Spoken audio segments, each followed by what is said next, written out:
This book is called Voices in the Park, and it is by Anthony Brown. First voice. It was time to take Victoria, our pedigree Labrador, and Charles, our son, for a walk. When we arrived at the park, I let Victoria off her leash. Immediately, some scruffy mongrel appeared and started bothering her.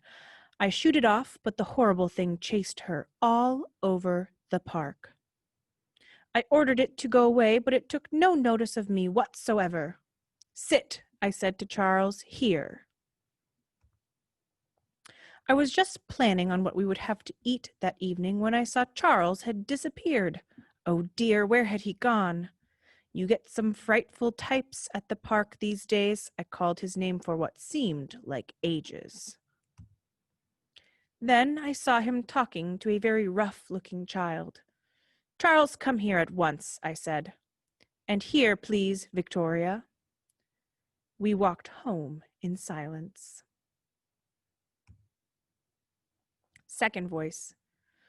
I needed to get out of the house, so me and Smudge took the dog to the park. He loves it there. I wish I had half the energy he's got. I settled on a bench and looked through the paper for a job. I know it's a waste of time, but you've got to have hope, haven't you? Then it was time to go. Smudge cheered me up. She chattered happily to me all the way home.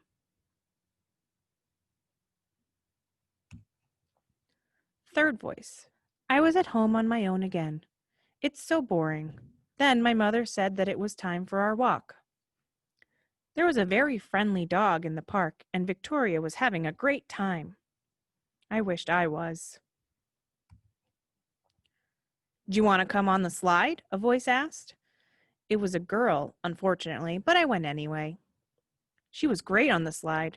She went really fast. I was amazed. The two dogs raced around like old friends. The girl took off her coat and swung on the climbing bars. So I did the same.